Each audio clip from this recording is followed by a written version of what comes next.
stop the Summoning Star or at least delay it. And we know how the Lugia deck doesn't work if you don't pull off that Summoning Star, right? Attaching 1 energy per turn to power up your Lugia is really not a very cost-effective way to do it. And so it'll be interesting to see if Jose manages to lock Natalie out of her ability, or if Natalie will be able to push through and get those R-cubes going. Yeah, it leaves you in some interesting situations. Sometimes the early path can lock out some of these cards like the Luminion, and then you don't draw as well, and you get left in spots where maybe when you do have your opportunity to use Summoning Star, you only have 1 Archeops. But this is where the consistency of these decks are really going to start to shine. Yeah, absolutely. And so a lot of these games might come down to how many options does Natalie play in order to counteract the path to a peak. And we're seeing here the prize cards. 3 energies prize for Natalie. That double turbo could be a little problematic. Same for the Crobat. Having no access to draw a few extra cards means if Natalie doesn't have a supporter in her hand, she'll have to fetch Luminion, otherwise there's no option for her, and that means she can't draw cards on turn 1 if she went first. Yep, over for Jose. I'm not terribly worried about those prize cards. A couple of the ball searches were in there, and a lost vacuum to maybe choose when that path to the peak is in play or not. It could be a little bit awkward, but it looked like the placement there could be pretty great for the mid game. Yeah, absolutely. They didn't seem like super impactful or key cards from looking at this list. And we're gonna get this game going. Well, this is definitely how you get it going. You dream of this as you go to sleep day 1. Can I just get on stream and start with a Battle VIP pass? Because that is a perfect start here. The Genesect V grabbing the Mew V and another Genesect. Sure enough, this hand is going to get even thinner with this quick ball. Yeah, off to a pretty good start for Jose. Charizard start for Natalie, not the best, of course, but as long as she has access to Lugia, then having that Charizard start might not be as bad. It's definitely a 1 prizer that you can afford to lose in this matchup. The main focus will be loading up a Lugia V-Star with a bunch of powerfuls to take down one of the Mews, and then following that up with an Yveltal to take down the second Mew. We see Jose is definitely eyeing up the Oricorio early, wanting to make sure that maybe the damage manipulation could be beneficial here. Of course, you don't want to have your Mew VMAX getting knocked out in 1 hit, and you can avoid a lot of the awkwardness if you just place down that Oricorio and help to prevent some damage. Yeah, absolutely. With Oricorio, the math works out in Jose's favor, where if Natalie, for some reason, cannot attach all 4 powerful and a choice belt, she'd be off on the KO, whereas without Oricorio, Natalie would only require 3 of the powerfuls instead of all 4. So definitely a nice Pokemon to have right there on the bench. Also getting the Forest Seal Stone to have access to any sort of counterplay that Natalie might be trying to do, or just any card that he might be missing. Yeah, it's a really great new addition from Silver Tempest, where you can basically give all of your V Pokemon this ability to reach out and grab 1 additional card. And you can choose when you want to do this, of course, and finding an opportunity where you can lock in a path or really start to manipulate when players are using the abilities like that. That's perfect against this Lugia deck. Obviously, just waiting. No point in playing it down now, and probably we could see that path lock on turn 2. Yeah, absolutely. Jose definitely doesn't need to play down the path on turn 1. It would only stop him, and Natalie won't be able to Summoning Star on her first turn. She's looking through her deck, finding that Lugia, finding that Archeops, setting that board up, but she's really under pressure to bench 2 Lugias. If she only ends up benching 1, that could be a little problematic for her, but we do see the Capture Energy attachment, so we are going to see the double Lugia to prevent any shenanigans from Jose trying to knock out that Lugia to prevent the Summoning Star. Yep, can't draw it up much better than that. Only the 2 Capture Energy, but of course, as you mentioned, the 4 Lugia to help out with some consistency, and sure enough, finding both of those cards in this situation is going to be very beneficial. Radiant Charizard in the active, not exactly your favorite, but it looks like we are going to see an early Collapse Stadium, not necessarily the card you want to play down, but it was so important to use that Professor's Research, it looked like that you might as well take advantage of the card. That Professor Research was very harsh, though. That's one powerful energy gone, meaning the one hit KO on Mew VMAX is off the table now with a Lugia. And also double Lugia V-Star getting discarded. Natalie does play 3 copies, and I'm sure with that first search she did off of the incense, she noticed that the third one was available, otherwise you would never be able to do this, and there we see it. However, that discard is so harsh. I'm not so sure if that could be something that Natalie regrets later down the line, not having access to those Lugias. Especially, we are going to see a heavy Marnie play from Jose. So that means the Lugia V-Star that Natalie just searched for will now be at the bottom of the deck if that happens. Yeah, I guess there was an opportunity to just pass the turn, play it off slow, and you're holding a hand of double Lugia V-Star Collapse Stadium Research. But I guess just understanding that Jose loves to manipulate board states or at least manipulate what abilities are available. So maybe locking in a path and then playing a Marnie would have really been very awkward here. Yeah, absolutely. We are going to see Jose try to capitalize on this. Like if you're sitting on Jose's spot and you see the 2 Lugia V-Stars in the discard pile and 1 Path to a Peak counter in play, you really want to pull off that Marnie path. I think that's going to be really good. And he also doesn't know that Natalie does not play Pumpkaboo, so Natalie needs to draw exactly the cards to counter the Path to Peak, but we don't see the Marnie though, we see the Serena. Yeah, going to draw up to 5, discarding 2 cards from the hand, as you have the choice to discard up to 3. And we did see that Cramomatic hitting the discard pile, so must have not had an additional item to play, or else we would have obviously seen that. Quick Ball is going to come down, and this would generally fill the bench, but we do have a Collapse Stadium in play, so Jose gets to keep that parting gift. Indeed, that Collapse Stadium already helping Natalie a little bit, denying those extra cards for Jose, and seeing how we saw this arena and there's no Marnie, Natalie must be feeling very comfortable right now, knowing that she'll be able to, at the very least, get Lugia V-Star out. And we do see Jose use its V-Star, even though there's no V-Star in play. Forest Sealstone does grant that ability to Genesect. That's right, Star Alchemy, the Arceus attempt. It's just only 1 card this time, but honestly, that can be enough. And Mew VMAX players have been waiting a long time to flip a V-Star, and when you get to do double cross switcher, that's pretty solid. Yeah, now Jose going for the offensive here, not really for the disruption, choosing to forgo the Marnie path option that he could have tried to do with the first Sealstone, searching for that Marnie.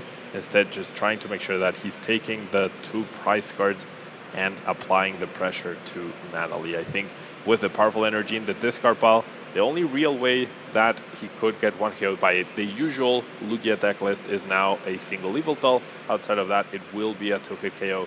So that must have been why he went for the aggression right here. Yeah, you can see Jose really looking for the path to the peak right here and just unable to find it with only the 2 Genesect in play and the 5 Fusion Strike Pokemon. Not going to be enough to find the path and lock that in, but at least taking a very strong knockout here on the Lugia V. So that's going to be 2 prize cards down, and Natalie really has to have a pretty impressive turn here to combat what Jose has on the other side. Look at this. It's 2 Mew VMAX ready to go, and this is getting scary when you see that the Oricorio's down and the powerful energy's already gone. Yeah, absolutely. That Collapse Stadium did put in the work for Natalie delaying Jose's draw with a Genesect in hand, and then that's potentially 6-7 less cards that Jose didn't draw during his last turn. And we're going to see Natalie try to set up this attack here and trying to protect the Lugia with the V-Guard energy. It's her best way to try and make sure that Mew doesn't get farther ahead in this matchup. And with 1 power tablet down, that should complicate things for Jose to get the KO here. Yeah, both of these players are lacking some resources to close out on the big 1-hit knockouts at this stage of the game.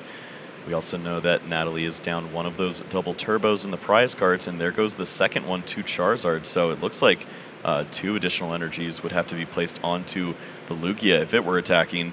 And I guess this isn't the case, because Charizard is getting ready to go. Yeah, it looks like Charizard will be the Pokemon of choice for Natalie. And we do see something that's very interesting, the air balloon getting Wow. attached to Lugia. It seems like Natalie wants to go for the 3 KOs as well onto Jose, and capitalizing on the fact that the Collapse Stadium denied a Genesect, and now taking this one out. That does not allow Jose to draw a lot of cards this upcoming turn now. Yeah, what a strong play there, being able to target down one of these 2 prize Pokemon using the Radiant Charizard, just starting to manipulate the prize exchange, and that's really beneficial here. Jose was struggling to find the right cards to close out the second turn, so there's a possibility that there may not be the boss's orders, Serena, or even the cross switchers to target down this Lugia, and even if it is targeted, are there enough power tablets to take a knockout when you see that V-Guard energy?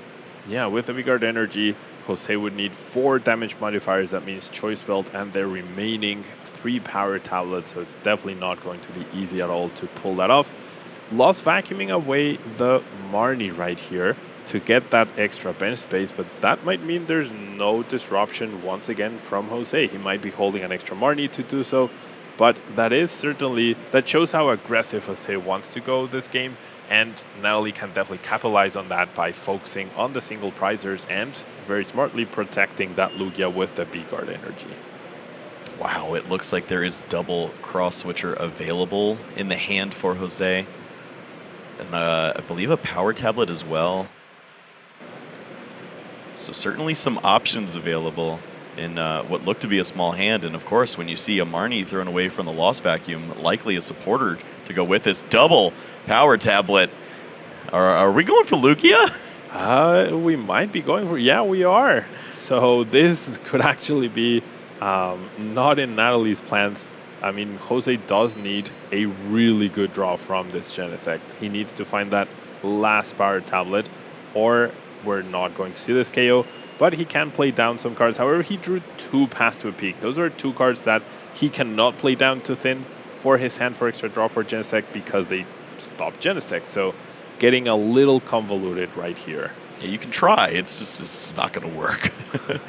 Yeah, we do see a little awkward on the draws there. Marnie going to just clean that up. So as soon as you find the paths, you can't even play them because you're looking for a little bit more here. Of course, finding the Mew VMAX would be very important, and also that last power tablet to close things out here.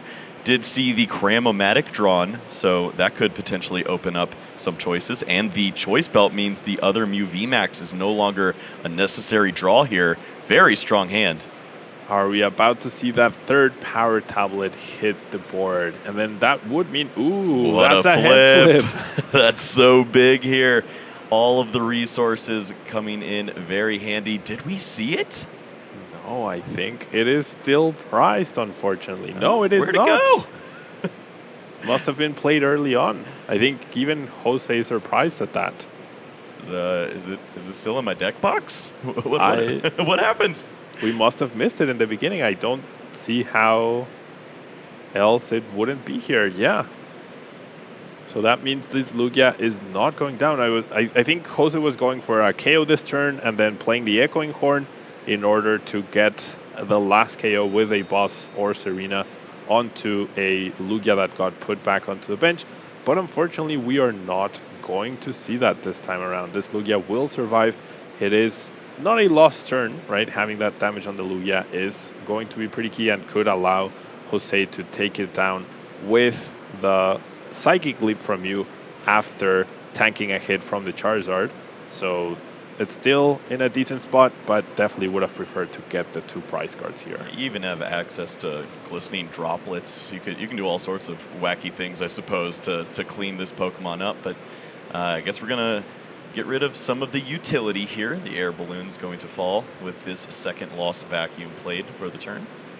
Yeah, that will put a lot of pressure on this Lugia to either attack or lose those energies, which of course are very, very valuable. Now, having played the Cross Switcher, that did reset the Radiant Charizard's attack effect, which doesn't allow it to attack the next turn. So now we are going to see Charizard as a viable option for this turn. Well, not a lost turn, but certainly an unfortunate finish to turn number 3 for Jose. And Natalie has to be thinking, that's how we drew it up. We do see the collapsed stadium come down. Not going to be able to manipulate the board and remove the Lugia and the damage, but at least going to lose the Oricorio here.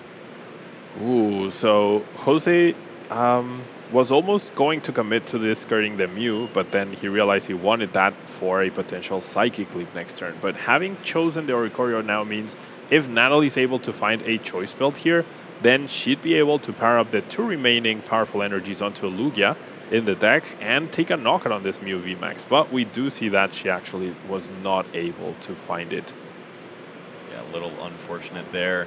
An opportunity did arise, but not going to be able to capitalize. Ultra Ball in the hand, and now it's going to be played, and looks like the Evital was potentially going to be searched out, and Natalie, of course, just going to look at some energies as well. Archeops could likely be the following play here. Yeah, Archeops as a follow-up to knock out the Mew could be viable. She was also eyeing the Evital off of that Ultra Ball, but that would be, since one double turbo I believe is still priced, then it would be very costly to power up all 5 energies onto Evital, along with a manual attachment, and also discarding the 2 energies from Lugia. That would leave Natalie in a pretty difficult spot, but she'd also have the Charizard powered up and the Evital, so that means she only needs a Ghost effect to be able to close out a Pokemon from the bench with the Charizard. Yeah, being down that double turbo that is in the prize cards, a little bit unfortunate now, but of course, looks like the energy will be in hand to finish out the 5-cost attack of this Evital, but it is certainly worth it as a huge knockout is available. Amazing Destruction going to remove Mew VMAX from play, 3 prize cards down. Natalie Millar, 1 prize to go to close out game number 1. 3 prize cards, 3 energies for Natalie, so that's why she needed to commit so many energies to the Evital right there. And Jose really needs to take a KO on this Evital and disrupt Natalie's hand as much as possible, making sure she doesn't have access to a Ghost effect, because otherwise that Charizard can easily just take down either Genesect or the Mew V on the bench in order to close out this game. Cramomatic would have been a great start to that storybook ending, but unfortunately we see the tails and it's not much left to go. It's going to be the Lost Vacuum number 3 to have a 0-card hand. Genesect's going to try to do some work, and this is where we might finally see a path to the peak, but I feel like you want to also see the Roxanne to go with it. Yeah, absolutely. Roxanne would be a much stronger play here instead of the Marnie. Jose does know that Natalie played her hand down to 0 cards, so all she has is the random 3 prize cards, right? So since it's a random 3 cards, that it would be a little worse than, a little better rather, than having 4 random cards from the Marnie. So Roxanne is the key card for Jose here. Natalie checking the deck size, and it's not much. Jose will likely be able to see every card necessary to close out, but that also leaves an awkward situation with playing the Roxanne. You have to draw 6, and if you don't have enough cards, you're going to deck yourself. Yeah, I mean, the game probably won't be going on for much longer after, like, either Jose wins the turn after or Natalie does. However, as you mentioned, yeah, like now with the energies getting exhausted, the potential switch cards or escape rows being utilized, a Ghost for a stall could be problematic for Jose, or if he's not able to take all remaining prize cards, that could also be a problem for him. Looks like Jose going to take the risk here, just take the knockout. Hopefully the prize cards that Natalie drew were not enough to close out the game. Any gusting effect would have done the trick. Of course, then you can just absorb this shot from a card like the Archeops or a Charizard, and then maybe you go and hide to a remaining Mew and then try to lock in that Roxanne after you take this prize card. Now, Natalie doesn't have the boss's orders, and if you're Jose and you take out the Pokemon and your opponent doesn't immediately promote the Pokemon that they need with the boss in hand, then you're feeling pretty good. Natalie trying to figure out what her best possible play here, and she's trying to thin the deck as much as possible, playing that capture energy, getting a completely relevant Pokemon in this matchup, which is the Manaphy, but just trying to maximize the chances that she will be able to draw the boss's orders next turn. However, even though Jose cannot win the next turn, if he does take down that Charizard here, then he'll be able to basically eliminate all of Natalie's potential attackers. Just a pass of the turn from Natalie. All of the energies that she would accelerate are in her hand. So just going to pass with the Archeops in play. Jose with the easy decision here, going to switch card, bring that Mew VMAX back into play, and take a knockout down to just 2 prize cards. And that Lugia definitely looks like a great way to close things out. Who is going to find a way to close out? It looks like the professor's research is found from Natalie. Natalie, with that research, might be able to find that boss or Serena into her hand, but that's not enough to win this game. There's no way for her to knock out this Mew VMAX right now. And then the question becomes, can Jose bring up that Lugia V-Star from the bench and take it down this upcoming turn? The damage from the Archeops does mean that now Charizard can KO the Mew VMAX. So if Jose doesn't win this turn, then Natalie might be the winner. Yeah, I'm not sure if we've seen the boss's orders. I know we have seen the Serena and the 4 cross switchers. So it would have to be the boss to close out here. Also a switching effect, I suppose. And it looks like we do see the switch card, Mew VMAX back into the active spot. There's only 1 card left in the deck. There's a Marnie. Marnie, so now Mew VMAX can attack again, that's for sure, and will take down the Archeops, but Charizard on the bench doing 250 damage can take down this Mew VMAX. So how is Jose planning to close this out? There's no other Mew VMAX to attack with the undamaged one. He might be using Psychic Leap. No, Natalie just promotes and just banking on the path sticking, but it was not there, and the Lost Vacuum is going to clear that up. Excited Heart available, and the Radiant Charizard's going to close things out here. And that is quite a way to finish out game number 1. Yeah, Path to Peak was still in place, so Charizard still needed that extra way to be able to attack. And Natalie had it in her hand, so pretty good. I really like how Jose went to like, okay, if you have the card, then I lose, but I have no other way. If I choose to play defensively and not attack with Mew VMAX, that also means I lose. So I have to just go for it and hope you don't have the card to counter the Path to Peak, just the same as I hoped you didn't have the boss's orders for those few turns. Yeah, the boss for Jose must have already been played at some point. Likely wasn't that last card, or maybe we could have seen a more defensive strategy in that spot. But just going for the win, understanding what resources you have available, and we love to see that here. Excited to see what these players bring for us in game number 2, as I think this is how I envisioned this going. I envisioned Lugia struggling a little bit, but we didn't see that early path. Yeah, the early path definitely key to try and delay Natalie. And Natalie did mention in her interview that this was a match she was not looking forward to and that it was very scrappy to try and deal with. And we saw that exactly. The energy management was crucial. Prizing so many energies could have also affected her. And the mind games between the collapsed stadium, the resource denial from Jose with the Path to a Peak, there's a lot happening in this match. Yeah, I think after we saw the Lugia V-Stars and the Powerful hit the discard pile, that it was definitely going to be an uphill climb, but Natalie stuck it out and found a path to victory there by removing that Path to the Peak. Yeah, absolutely. These two, like usually, because Mew VMAX can only attack with Mew VMAX, you only need to take 2 KOs to win this game. So usually discarding your one way or one of your ways to take a 1 KO, which is those powerful energies, is not ideal. So Natalie really went for it, you know, like she knew that by playing that research, she didn't have access to those resources, but she also gained closer access to discarding that second Archeops and guaranteed that Lugia V-Star and told Jose, hey, if you don't Marnie me, I have all my setup going and I have that turn to Lugia, which is so crucial to win this match.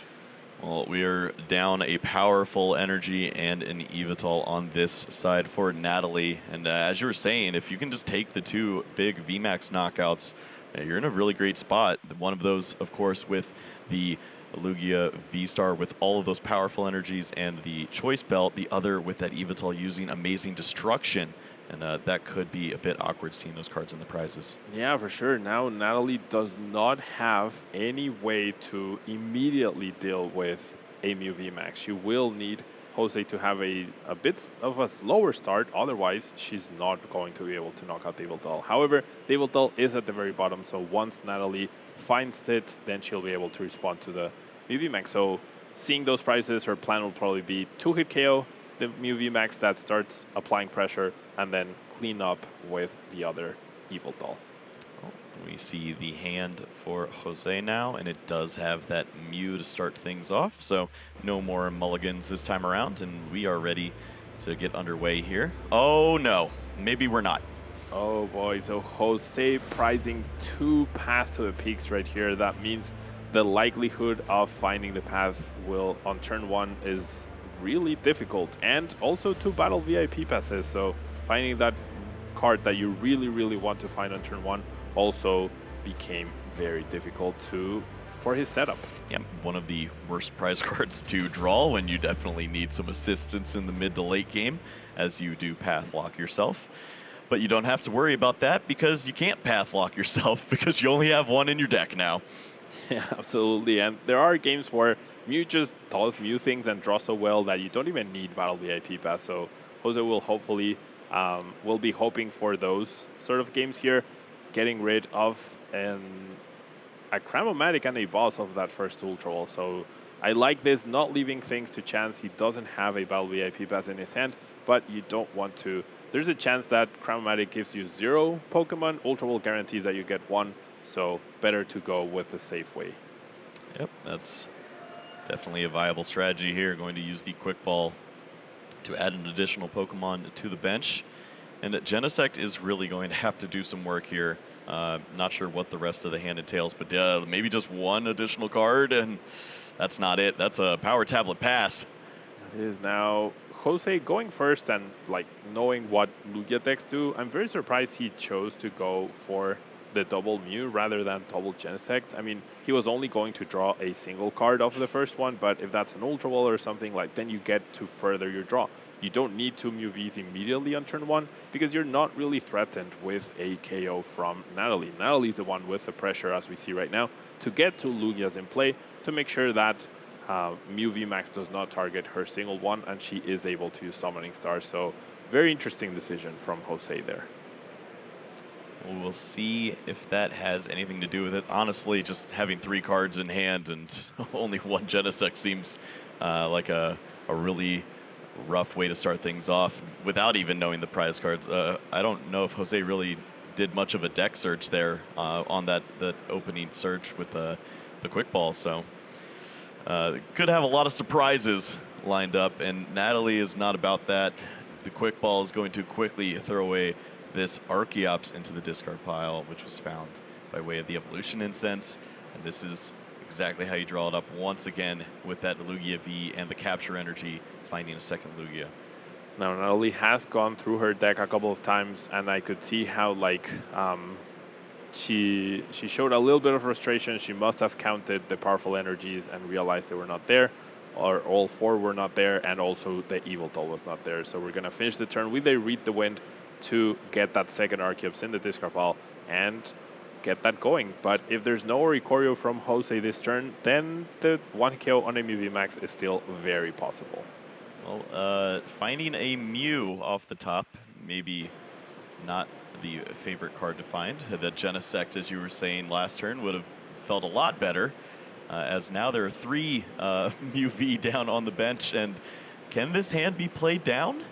Quick Ball is going to help out, thankfully, and this should lead to some Fusion Strike systems. Yeah, Jose at the very least needs to find that Mew VMAX and that double turbo. So this is where he really needs to thin his hand, start drawing with those Genesects, but I generally think this is where he would love to have a 3rd Genesect instead of that 3rd Mew right there. Well, we're going to see 3 cards, and it looks like that's the only path, a Lost Vacuum and an Ultra Ball. And if you have to make decisions involving discarding any of those cards, you're going to be in a lot of trouble. Indeed, I feel like Jose has to recognize that the Path to a Peak is the key card here, even though you will draw less cards because you cannot play that down. before you Genesect, he really needs to slow down Natalie to not use the ability from Lugia.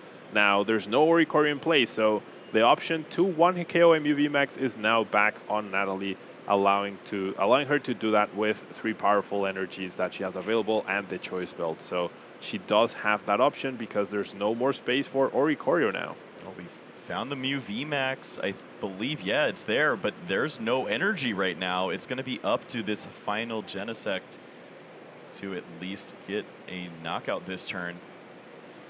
Where are the double turbos? He is holding an Ultra Ball, so he can further thin his hand. I think he's really debating on the path, because the other cards that he has are also really good, but he recognizes that the path is a key card here to help him out. So we are going to see the other Mew VMAX, which he can play down on the second Mew.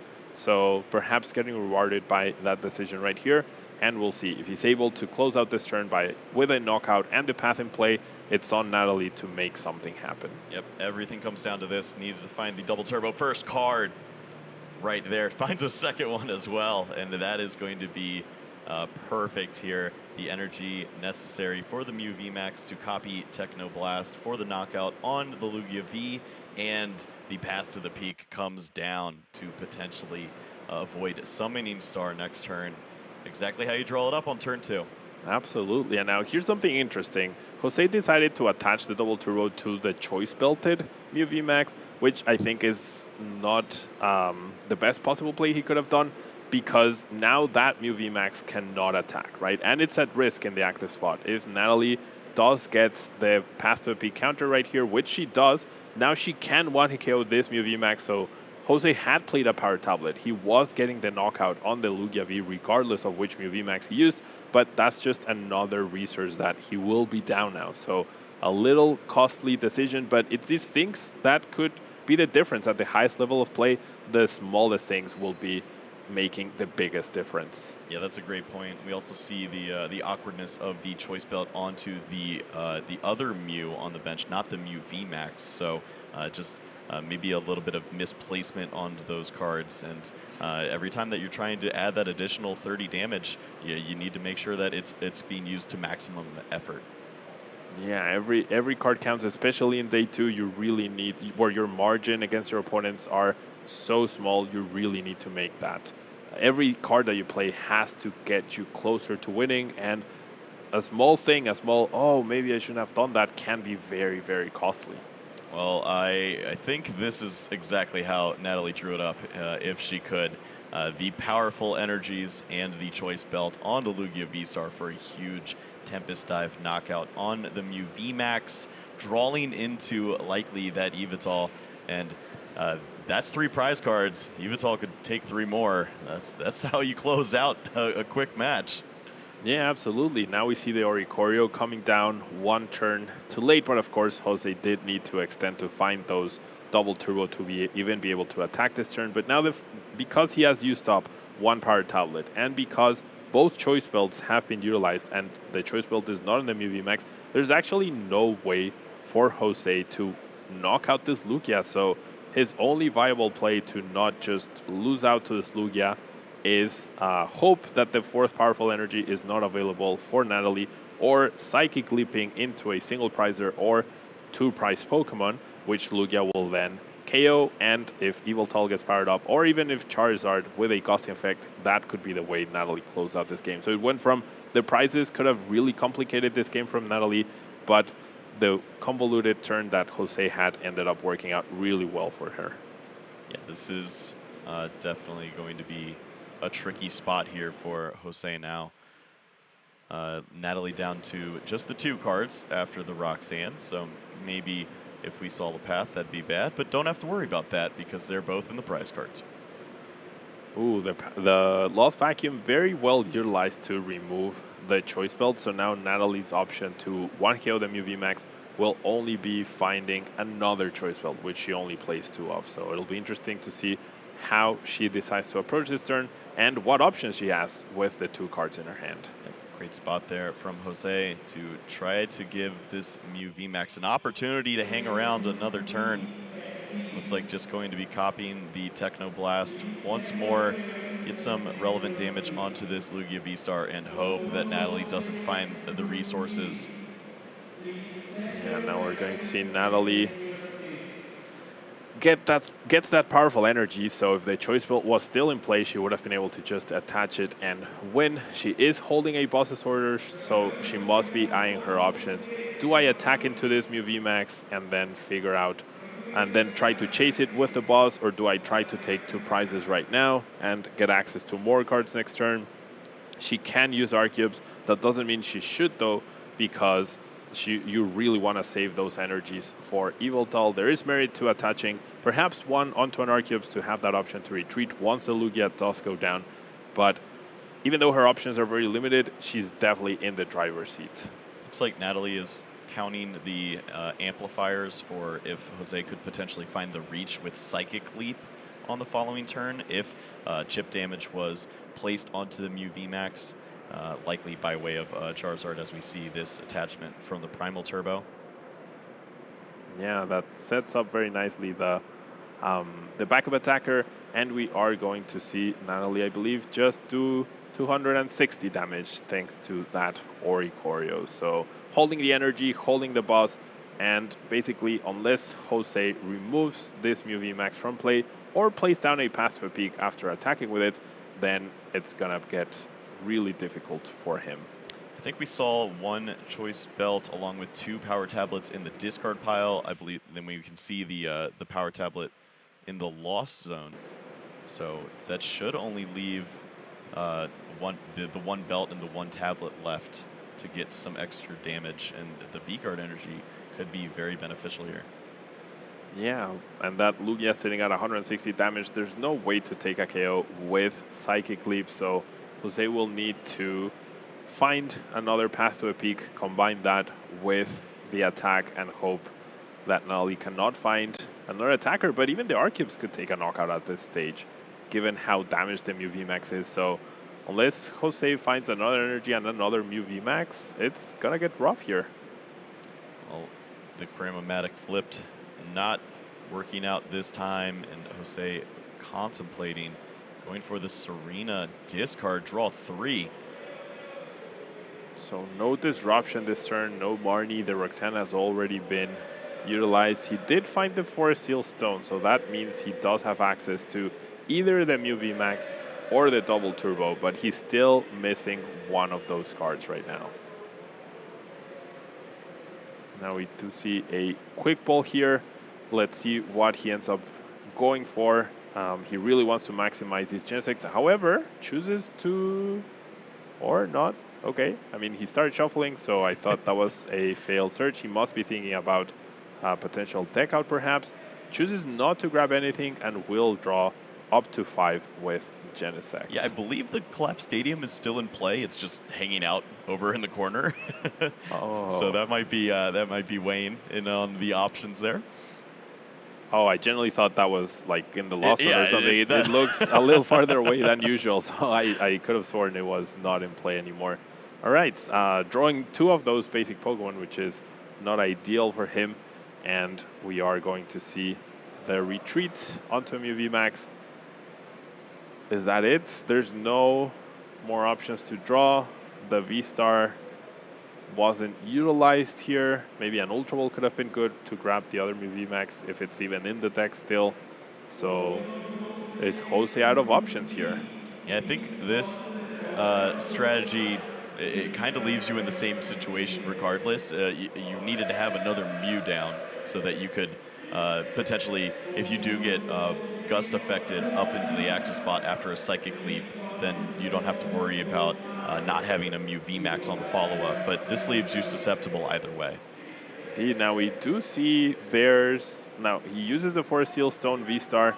He did have the Mew VMAX, he did have a double turbo, and he did have an Ultra Ball. So I feel like if he had used that to grab the Ultra Ball, he could have further thinned his hand. He could be drawing extra cards, found that Mew VMAX, and then hopefully found that double turbo to protect the Mew VMAX. Of course, he doesn't know that Natalie does have a boss's orders in her hand, and that also means that after he played Serena, there's no way to disrupt that from Natalie, so we're just holding on to see how this game plays out. Yeah, this is a double-edged sword here now. If you want to preserve the Mew that's on the bench, you need to evolve it. But if you evolve it, then you can't use Psychic Leap, and you're going to get knocked out and lose the game. You don't want to lose the game, so you're left in an awkward spot where you really just have to hope that your opponent doesn't have the Gust effect. Exactly. The best play here would be to take a knockout and Psychic Leap, but that is simply not possible. So we are going to see the cross switcher here. And the other Genesect now drawing extra cards. We do see the double turbo. Will this be the Mew VMAX? No, but it is the possibility to find it with the Chromatic. If that's a head flip, he would be able to do so.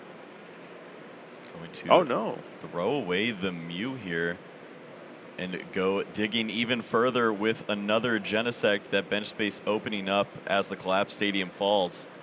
Finds the Mew VMAX. Yeah, with one Mew VMAX and one Ultra Ball left in the deck, chooses not to take that risk, but Natalie immediately promotes, plays down the boss, knocks out the Mew VMAX, and closes out the game. Yep, and that's going to be it. The Gust effect was all that was needed to close out there. Jose trying everything to try to put up a wall, understanding that the Gust effect was going to be a game either way, so no need to use Psychic Leap and not gain a prize card in that situation. Might as well just stay on the aggressive, try to stay in the prize race, but just way too far ahead was Natalie, and able to take a pretty decisive 2-0 victory here.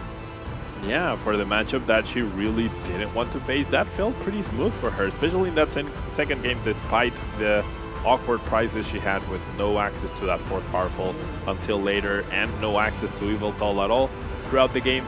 She was able to really just manage the game very, very well, and I think that V-Guard energy is way more clutch than people think in Lugia. Yeah, it is very impressive, and I understandably see how it at least is a 2-of copy.